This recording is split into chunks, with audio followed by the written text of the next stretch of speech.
ओम नमो नरसिंहाय नमः। ओम हनु हनु हनु हनुमते नमः। ओम श्री रामाय नमः। कई लोगों की शिकायत है और कई लोगों की कमेंट है कि हम चौकी संबंधित कोई वीडियो नहीं डाल रहे, चौकी काटने के संबंधित में। अब चौकियां देखिए कई प्रकार की होती हैं। मरण चौकी होती है, महाकाली की मरण चौकी होती है, शमशान की मरण चौकी होती है, अघोर की मरण चौकी होती है, और इसके अलावा पवन की मरण चौकी होती है, पास की मरण चौकी होती है। ऐसी बहुत सारी चौकियां हैं तंत्र शास्त्रों में, और अलग अलग क्षेत्रों में अलग अलग नाम से अलग अलग मंत्रों के जरिए इन चौकियों को प्रयोग किया जाता है। जब भी किसी के ऊपर मरण चौकी या महाकाली की चौकी या शमशान की चौकी या चेटक चौकी चला दी जाती है तो वह सीधा घुट घुट के रहता है, घुट घुटा रहता है। मतलब उसका शरीर कभी स्वस्थ नहीं रह सकता, हमेशा वह तड़पता रहता है। कोई ना कोई बीमारी उसके शरीर में इस तरह लगी रहती है जिसका कोई इलाज संभव नहीं होता। डॉक्टर कहता है कि रिपोर्ट नॉर्मल है, आपको कोई बीमारी है ही नहीं। और जब आप घर आते हैं तो आपको इतनी पीड़ा होती है, इतनी टेंशन होती है, इतनी घबराहट होती है, मन विचलित होता है, लगने लगता है कि आत्महत्या कर ली जाए। ऐसे बहुत सारे लोगों में ऐसे लक्षण देखे जाते हैं जिनके ऊपर मरण चौकी का प्रयोग किया जाता है, क्योंकि मरण चौकी एक नियत तिथि के लिए होती है। कई लोगों का मानना है कि मरण चौकी लंबे समय तक चलती है, बोले 30-35 साल तक चलती है, कभी नहीं चलती। तंत्र शास्त्र के अनुसार, गुरुजी के मत के अनुसार, जिस गुरु ने हमें बताया है चौकियों के बारे में, उनके बताने के अनुसार चौकी की एक नियत तिथि होती है। जैसे कि 11 महीने, 21 महीने, 3 साल, 4 साल, 5 साल, उसकी एक तिथि बनाई जाती है। अब 35 साल नहीं हो सकता, हाँ 2, 4, 6 साल तक मान सकते हैं कि इतने साल तक चौकी बनी रहती है। इसके बाद चौकी अपने आप ही निष्क्रिय हो जाती है। लेकिन वो अलग विषय हो जाता है कि अपने आप निष्क्रिय हो जाती है। जब शरीर में चौकी रहती है, मरण चौकी रहती है, किसी कारणवश उसका काट हो भी जाता है, तो उस समय शरीर की जो ऊर्जा है, सकारात्मक ऊर्जा है, वो इतनी कमजोर हो जाती है कि चौकी के नष्ट होने के बाद भी ढेरों भूत प्रेत बाधाएं, ढेरों शक्तियां शरीर को खाने के लिए को उतावली रहती हैं, क्योंकि शरीर की ऊर्जा शक्ति कमजोर रहती है। जो भी पास से गुजरता है वो सोचता है थोड़ा सा तो इस शरीर को हम चख लें, और वो चखने लगता है और उसे लगता है कि यहाँ कोई सुरक्षा व्यवस्था नहीं है, तो वहीं वो फिर लटक जाता है और चूसता रह जाता है। चौकी तो खत्म हो गई। चौकी खत्म होने के देखिए कई कारण होते हैं। यदि आपने उच्च काट प्रयोग कर लिया तो चौकी खत्म हो जाती है।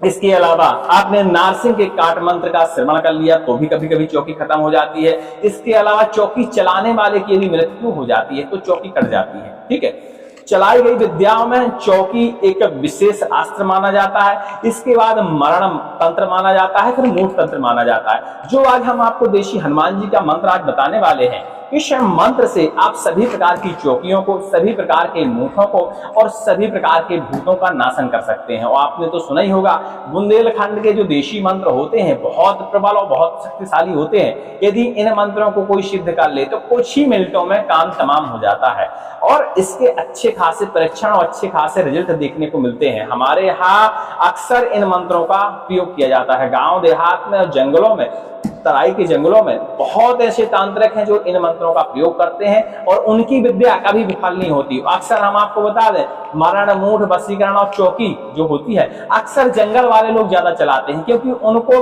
अपने भविष्य का कोई ज्यादा ज्ञान होता नहीं है। उनके गुरु ने या उनके पूर्वजों ने उनको मंत्र दे दिया, या समझ लीजिए पैतृक विद्या उनके पास आ गई, तो उस मंत्र का प्रयोग करते रहते हैं। उनको उसका परिणाम नहीं पता होता कि जब हम किसी के ऊपर चौकी चलाएं, शमशान की, मरण की या मूठ चला दें तो हमारा भविष्य में क्या होगा, हमारी आने वाली पीढ़ियों का भविष्य में क्या होता, उनको अनुभव नहीं होता। उनको बस थोड़े से धन की आवश्यकता होती है, थोड़ा सा धन पकड़ा और वो बस मंत्र का प्रयोग कर देते हैं, और शत्रु समझ लीजिए कि हमने आपने प्रयोग करवा दिया, जिस शत्रु के ऊपर करवा दिया उसकी जिंदगी नरक हो जाती है। तो कोई व्यक्ति यदि इन सब चीजों से परेशान है, इस मंत्र को वह एक बार सिद्ध करके देखे और प्रयोग करके देखे, उसकी चौकी अवश्य ही कट जाएगी, ऐसा गुरुजी का मानना है। और जहां तक आज तक प्रयोग देखा गया है कि देशी मंत्रों से चौकी को काटा जा सकता है। ठीक है, इसके अलावा शास्त्रिक बहुत सारे मंत्र हैं, बहुत प्रबल मंत्र हैं।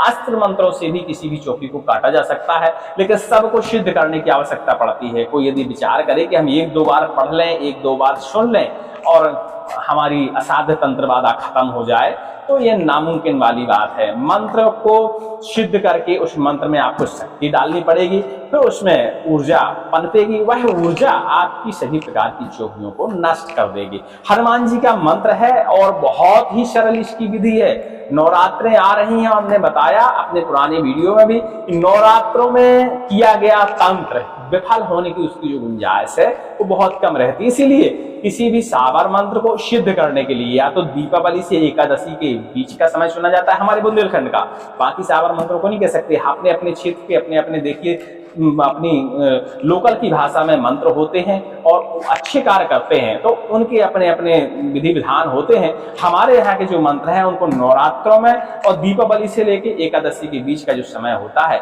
ऐसे समय में इन मंत्रों को सिद्ध किया जाता है। वैसे तो इनके अलग अलग मुहूर्त भी बीच में कई तो आते हैं, लेकिन उन पर ज्यादा ध्यान नहीं दे पाते या वो निकल जाते हैं। पता चले मंत्र आप आज सुन रहे हैं, आज उसका मुहूर्त, वो कैसे सिद्ध करेंगे।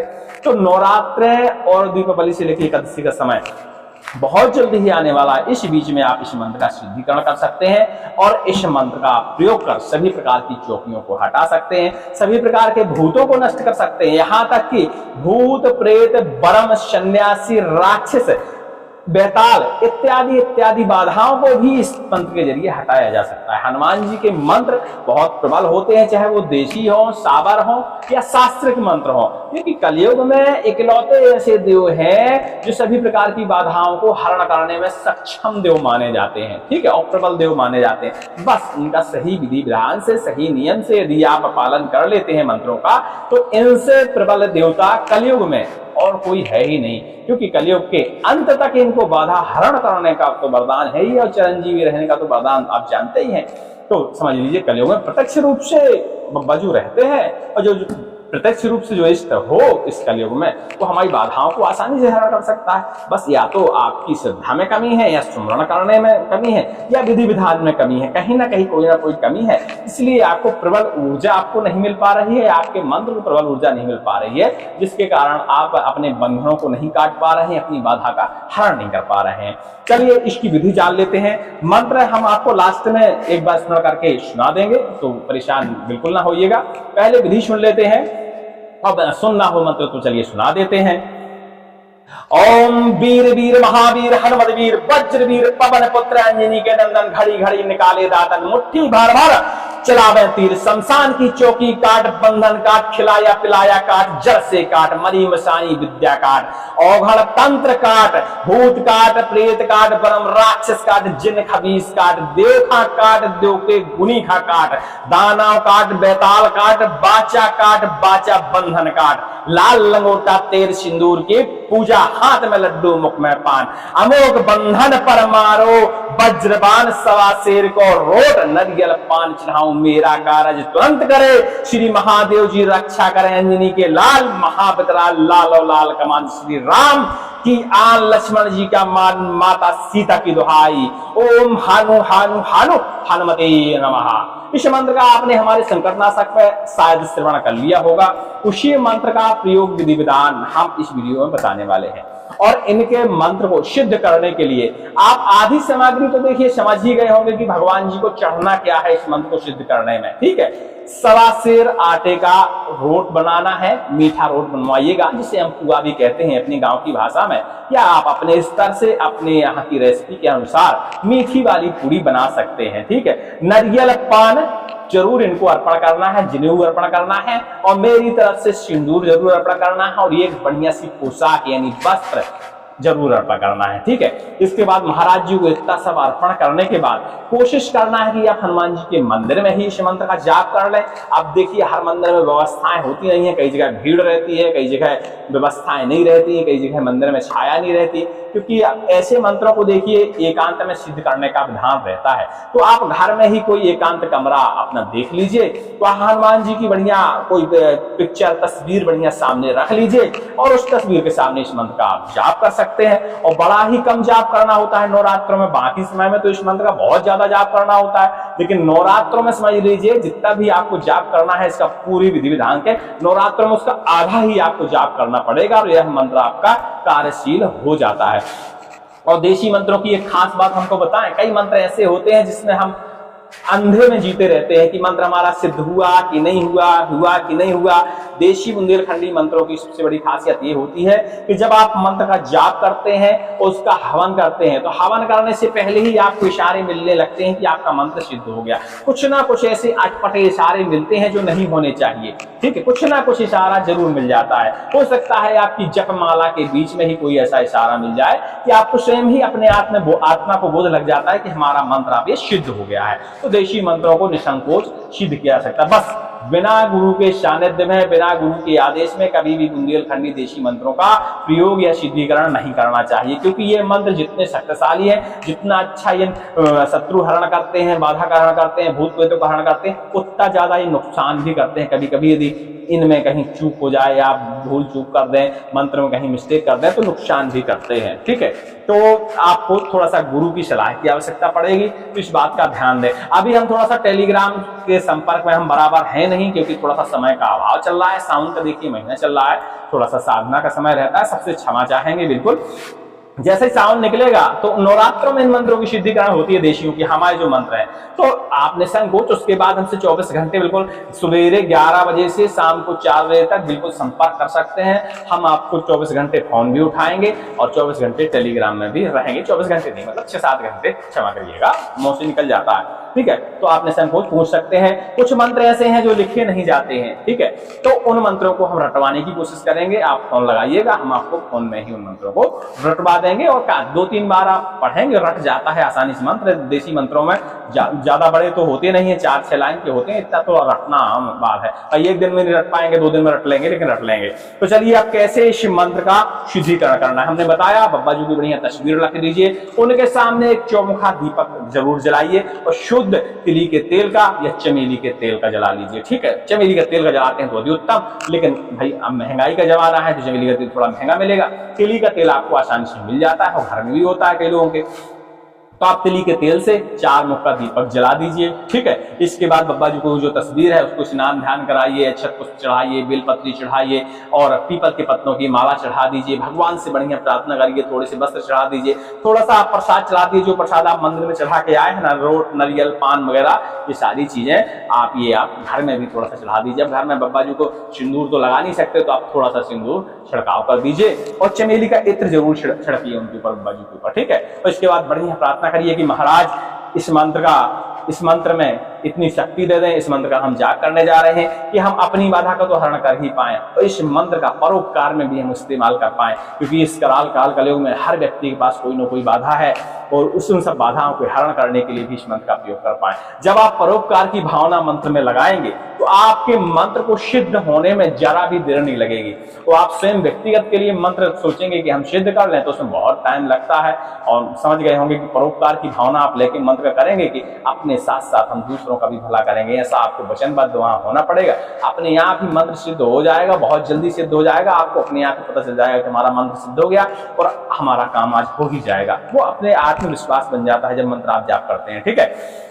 मंत्र आपने श्रवण कर लिया है, इसके बाद अब आपने जप कर लिया। जप कितना करना चाहिए? तो उत्तर दिशा की ओर देखिए मुख करना है। कमलगट्टे की माला लेनी है। कमलगट्टे की माला बहुत आसानी से मिल जाती है, बहुत सस्ती मिलती है। कमलगट्टे की माला लेनी है और इसमें आपको सीधा 21 माला जप करनी है। बहुत थोड़ा सा जप है, क्योंकि इसका जो ओरिजिनल सिद्धि विधि विधान है उसमें आपको 108 माला जपनी करनी पड़ेगी। यदि मुहूर्त आप चूक जाएंगे नवरात्रें तो, लेकिन इसमें सिर्फ नवरात्रों में 21 माला ही जप करने का विधान है। और 21 माला जप करने के बाद सिर्फ 108 इसका आपको हवन करना है।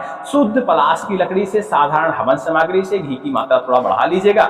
और बाकी हवन सामग्री कैसी बनाई जाती है इंटरनेट पर देख लीजिएगा। नहीं, नित्य कर्म विधि की पुस्तकें ढेर आती हैं बाजार में, पढ़ लीजिएगा कि कितना क्या क्या मिलाना चाहिए, कितना तेल मिलाना चाहिए, कितना जौ मिलाना चाहिए। नहीं, बाजार में आजकल संपूर्ण सामग्री नाप तोल के बनी बनाई हुई आती है, ठीक है। तो अपने हिसाब से आप ले सकते हैं, सामग्री में कोई दोष नहीं होता, ठीक है। तो आप उसका 108 बार हवन कर दीजिए। वैसे तो जाप करते करते आपको हमने बताया पता चल जाता है, तो घबराने की जरूरत नहीं है, टेंशन लेने की जरूरत। बब्बा जी का मंत्र है और बब्बा जी प्रार्थना आपने पहले ही कर ली थी। और रक्षा की भी प्रार्थना किया करो कि महाराज हमसे कोई भूल चूक हो जाए तो भैया हमारी रक्षा करना। आप ही का मंत्र है और परोपकार के हेतु हम इस मंत्र का प्रयोग करने जा रहे हैं, सिद्धिकरण करने जा रहे हैं। इसमें शक्ति दे दीजिए, सिद्धिकरण दे दीजिए। अपने हिसाब से आप अपने शब्दों में देखिए प्रार्थना कर लीजिएगा। सबके अपने अपने शब्द देखिए अलग अलग होते हैं। अब आपने 108 बार इसका हवन कर दीजिए। अब आती है इसकी प्रयोग करने की बारी।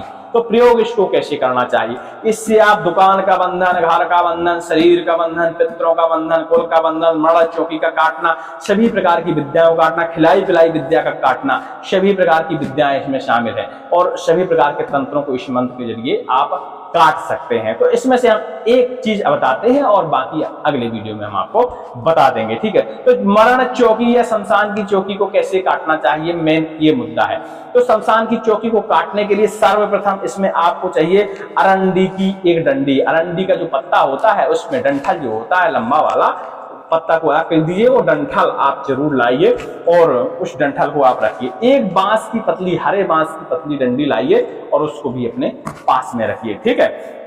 अब बांस की डंडी इतनी छोटी नहीं लानी है, थोड़ा सा बड़ी लानी है आपको, ताकि आपके शरीर में इधर से इधर तक वो पूरा कंप्लीट हो जाए। लंबे पतले बांस आते हैं, ताजा बांस देखिएगा कहीं मिल जाता है, तो उस बांस को क्या है आपको बीच से फाड़ लेना है और एक हिस्सा जुड़ा होना चाहिए। जैसे ये मान लो बांस है, इधर से आपने फाड़ना शुरू किया बस यहाँ तक, तो ये हिस्सा उसी में जुड़ा रहे और ये हिस्सा खुल जाए। तो इस हिस्से को फाड़ के और पूरा कमर से ऐसे डाल के सामने और ऐसे बढ़िया इसको शुद्ध सूते से या जनेऊ से इसी मंत्र को पढ़ते हुए बढ़िया एक बार बांध देना है। मंत्र को नहीं पढ़ना है तो हानु हानु हानु हनुमते नमः ऐसा 11 बार पढ़ते हुए उस सूते को बढ़िया बांध दीजिए। मतलब बीच में शरीर होना चाहिए, जिसके ऊपर बाधा है उसके ऊपर, ठीक है, बढ़िया बीच में शरीर होना चाहिए। बांस को ऐसा कर लीजिए, आप समझ गए होंगे मैं क्या कहना चाह रहा हूँ, ठीक है। इसके बाद उड़द के दाने लीजिए। कितने उड़द के दाने लीजिए? मात्र 11 उड़द के दाने लीजिए। ये कांसे के पात्र में, कांसा का पात्र जो होता है उसमें शुद्ध गंगा जल और थोड़ा सा जल मिला के बढ़िया अपने बाजू में रखिए। पहले नंबर आप जल से प्रहार करेंगे, जल से प्रहार करिए और इस मंत्र को पढ़िए और लगे छींटे। मंत्र को जितने बार पढ़े लगे छींटे, ऐसे 11 बार आप 11 छींटे उसके शरीर पे, चेहरे पे पहनाइए, ठीक है। इसके बाद फिर उड़द लीजिए हाथ में और उड़द को फिर इसी मंत्र को पढ़ना शुरू करिए और लगे उड़दा, लगे उड़दा, मतलब 11 दूनी 22 बार इस मंत्र का आपने प्रयोग कर दिया। अब जब 22 मंत्र प्रयोग कर दिया, इतने में तो भूत वाला समाप्त हो जाती है। अब आती है चौकी की बारी, ठीक है। तो चौकी में देखिए थोड़ा बहुत बंधन होते हैं, उन सबको थोड़ा सा काटना पड़ता है। तो बंधन काटने के अपने अपने क्षेत्र में देखिए अपने अपने अलग अलग तरीके हैं। एक नींबू हाथ में लीजिए, ठीक है, और जिस जगह वो आपने बांधा है बांस शरीर के आर पार किया है, तो उस बांस को एक किसी कैंची से, सरौती से, किसी वस्तु से, धारदार वस्तु से एक जगह बीच से, खासकर जो सीने के पास बंधा होगा इस जगह का हिस्सा कैंची से उसको काटना है आपको, ऊपर से नींबू की धार देनी है, ठीक है। तो बांस को किसी से पकड़वा लीजिए, उसके शरीर को भी किसी से पकड़वा लीजिए, ताकि जब बंधन कटता है तो शरीर झटपटाता है, चोटिल नहीं होना चाहिए, ठीक है। तो बढ़िया शरीर को पकड़वा लीजिए 2-3 लोगों से और बस कैंची से, और एक हाथ से नींबू का धार, नींबू निचोड़ना चाहिए, उस कैंची पे आपको गिरना चाहिए, कैंची से वो बांस को कटना चाहिए, या जिस चीज से भी काट रहे हैं, सरौती से काट रहे हैं, आसान होता है, ठीक है। तो बस इसके बाद फिर हनुमान जी महाराज का ध्यान करते हुए और महाराज उनका इस मंत्र का एक बार पाठन करते हुए बड़ी उच्च स्वर में, और कट से जब मंत्र पूरा हो तभी काटिएगा, और नींबू तब तक मंत्र पूरे होने तक गिरता रहना चाहिए उसकी धार। नींबू को ऐसा पाड़िएगा कि पूरा रस उसमें रहे, अच्छा रसीला नींबू लीजिएगा और थोड़ा थोड़ा टपकाते जाइएगा, क्योंकि मंत्र को पढ़ने में आपको 1 मिनट तो लगेगा ही, तो 1 मिनट तक उसका रस धीरे धीरे टपकाते जाइएगा, ठीक है। और जैसे ही मंत्र लास्ट कड़ी आए, ठीक है, सीता माता की दुहाई, उस समय सट से काट दीजिएगा, ठीक है। सड़ाक सी सारी चौकियां कट जाएंगी, जो भी बंधन बंधा रहा होगा पट से कट जाएगा, ठीक है। और किसी भी प्रकार का मरण मूठ, इसके अलावा ढेरों सारे तंत्र होते हैं, देखिए सारे तंत्र एक ही झटके में आपके कट जाएंगे। इससे आसान विधि आपको कोई नहीं बताने वाला यूट्यूब में, ठीक है। और आप इसका जब प्रयोग करके देखेंगे तो आपको एहसास हो जाएगा कि जो हमने बात कही थी उसमें कितने % सत्ता थी। आपको चौकी का बंधन तो आपने काट लिया, अब अरंडी की डंडी हमने आपसे मंगाई थी, तो उस समय क्या करना है, जैसे चौकी का बंधन कट गया, सारी चीजें हो गई, उसके बाद आपको थोड़े से बाल काट लेने हैं, थोड़े से हाथ के नाखून, थोड़े से पैर के नाखून, ऐसे थोड़ा सा काटना है। यही मंत्र एक बार पढ़ते हुए सब चीजें काट लेनी है, और अरंडी की डंडी के बीच में खोखली होती है तो उसके अंदर उन सब चीजों को डाल दीजिए, ठीक है। और फिर इसको 7 बार इसी व्यक्ति के ऊपर, जिसके ऊपर बाधा थी, बढ़िया उतार दीजिए और उसको घर से बाहर कहीं ले जाके रख दीजिए। और इसके बाद बढ़िया कोई कवच वगैरह धारण करवा दीजिए, जो भी आपको उचित लगे, नारायण कवच, नारसिंह कवच, दुर्गा कवच, काली कवच, जो भी आपको आता हो उस हिसाब से आप उसको पढ़ के और बढ़िया उसको ताबीज में हवन अवन करके बढ़िया ताबीज में डाल के और पहनवा दीजिए। इसके बाद आप घर से बाहर निकलिए और उस डंडी को जाके किसी नदी में विसर्जन कर दीजिए। तो सारी बंधन इससे टूट जाते हैं, सारी बाधाएं निवृत्त हो जाती हैं। खिलाई पिलाई बाधा भी होती है, तो खिलाई पिलाई बाधा में क्या करना पड़ता है कि जब ये सारे बंधन आपके कट जाएं, इसी बीच में आपको कम से कम 1 बाल्टी पानी, मतलब जिसमें 1-2 लीटर पानी हो ऐसा, उसमें बढ़िया 1 कमलगट्टे का फल डाल देना है और 2-4 उड़द के दाने उसी के अंदर डाल देने हैं और बढ़िया गंगा जल उसमें मिलाना है और इसी मंत्र को पढ़ना है 21 बार पढ़ना है। हाथ में बाल्टी लेके जो भी पात्र हो आपके पास उस पात्र को लेना है बढ़िया से और इसी मंत्र को बढ़िया पढ़ते जाना है। कितने बार? 21 बार पढ़ना है, ज्यादा बार पढ़ सकते हैं तो 51 बार भैया पढ़ लीजिएगा, ठीक है। हनुमान जी महाराज का ध्यान करते हुए बढ़िया प्रार्थना करनी है कि जो भी खिलाए पिलाए हो, बंधन हो, जो भी पेट के अंदर विद्या हो वो सारी निकल जाए, ठीक है। अब ये काम करना है कि बाल्टी वहीं रख देनी है और बढ़िया थोड़ा थोड़ा करके उसको पानी पिलाते रहना है। भले दिन भरे में वो पानी खत्म कर पाए, 1.5 दिन में खत्म कर पाए, लेकिन वो पानी खत्म कर देना। जैसे जैसे वो पानी का रस शरीर से बाहर निकलेगा, चाहे यूरिन के माध्यम से निकल जाए, पसीने के माध्यम से निकल जाए, किसी और माध्यम से निकल जाए, उल्टी से निकल जाए, किसी भी माध्यम से निकल सकता है। पानी है शरीर का, या जो आपने पानी पिलाया वो पानी है, तो जैसे ही वो शरीर से पानी बाहर निकलेगा वैसे ही पेट के अंदर जो भी खिलाई पिलाई विद्या है, मैली कुचैली गंदी विद्या है, वो सारी विद्याएं शरीर से बाहर निकल जाती हैं। इसके अलावा और भी तरीके हैं शरीर के खिलाई पिलाई विद्या निकालने के, वो आमने सामने वाली बात है, उसमें प्रैक्टिस की जरूरत पड़ती है। अभी आपको अकेले में इसका प्रयोग करना है, हम आपके स्तर की बात बता रहे हैं। जब आप हमारे पास आएंगे तो हम अपने स्तर से खिलाई पिलाई विद्या को बाहर निकालते हैं। उसमें इतना समय नहीं लगता, कुछ ही क्षण लगता है, लेकिन इसमें बहुत सारे मंत्रों का प्रयोग किया जाता है। एक मंत्र को नहीं प्रयोग किया जाता है। आप सिर्फ एक मंत्र को सिद्ध करने वाले हैं, इससे आप चौकी को काट सकते हैं, भूत प्रेतों को भगा सकते हैं, खिलाई पिलाई विद्या को काट सकते हैं, मरण मूड को काट सकते हैं, वशीकरण उच्चाटन यानी ऐसे तंत्रों को भी इस मंत्र के जरिए काटा जाता है। लगेगा बस मंत्र की सिद्धि करते समय किसी ना किसी से आदेश ले लीजिएगा, गुरु से, ठीक है। आपका यदि व्यक्तिगत कोई गुरु हो तो उससे भी आप आदेश ले सकते हैं, ठीक है। लेकिन इस मंत्र को याद करने के लिए आपको हम ही को फोन लगाना पड़ेगा। हमारे यहाँ किसी प्रकार का कोई दान दक्षिणा या धन नहीं लिया जाता, तो निसंकोच आप लगा सकते हैं। आप अपनी श्रद्धा का मान रखते हुए, कोई भी दिक्कत नहीं। हाँ, 1-8 रुपये जरूर दान करिएगा, क्योंकि मंत्र की मर्यादा होती है कि आपने गुरु दक्षिणा दी, अब ढेरों की जरूरत नहीं है, हमारा भगवान खूब देता है खाने पीने के लिए, ठीक है। तो इतना आप कर सकते हैं, आदेश ले सकते हैं, मंत्र रट सकते हैं और इसके बाद मंत्र का प्रयोग करिए। उम्मीद करते हैं हमारी ये छोटी सी विधि आपकी समझ में आ गई होगी और जो व्यक्ति मरण चौकी जैसी बाधा से, चलाई गई बाधा से, खिलाई पिलाई बाधा से परेशान है, उस मंत्र का प्रयोग करके अपनी बाधा का हरण कर सकते हैं, ठीक है। लेकिन जब भी मंत्र सिद्ध करें किसी गुरु के सानिध्य में करें। भले एक मंत्र हमसे लें, लेकिन अपना एक कोई नजदीकी गुरु बनाएं जो आपके शरीर की सुरक्षा कर सके, आपके वहां बंधन लगा सकते। क्योंकि किसी भी मंत्र को सिद्ध करने के पहले आपको अपने शरीर को एक कवच से बांधना पड़ता है। कवच हमने नीचे कहीं दिया है, वीडियो उसका देख लीजिएगा तो बना लीजिएगा। जिसके पास नहीं है फोन करके हमसे मंगवा सकता है, फ्री में मिलता है, कोई दिक्कत नहीं। डाक खर्च 50 से 60 या 100 लग जाएगा, इतना कोई भारू नहीं है, कोई भी दे सकता है, ठीक है। आप हमसे कवच ले लीजिएगा और बढ़िया उसको धारण करने के बाद इस मंत्र का सिद्धिकरण करिएगा। सभी को जय श्री राम। अधिक जानकारी के लिए टेलीग्राम से संपर्क कर सकते हैं। कहीं कोई त्रुटि हो विधि में तो आप उसमें सुधार करवाने के लिए भी हमसे टेलीग्राम में संपर्क कर सकते हैं, क्योंकि हम इसकी स्क्रिप्ट बनाते नहीं हैं कि भाई जो हमें याद होता है हम वही आपको बता देते हैं। क्योंकि इन मंत्रों को सिद्धिकरण करते समय हमने जो विधि प्रयोग करी वही हम आपको बता सकते हैं। वैसे इस मंत्र की और भी अलग विधियां हैं अलग अलग क्षेत्रों में, क्योंकि बुंदेलखंड में अलग अलग तांत्रिक हैं और शक्ति विधियां अपनी अपने स्तर से अलग होती हैं, ठीक है। हमारा जो हम लोग विधि प्रयोग करते हैं वह विधि हमने आपको बताई है, ठीक है। चलिए, सभी को जय श्री राम, जय हनुमान जी महाराज की। ओम नमो नरसिंहाय नमः।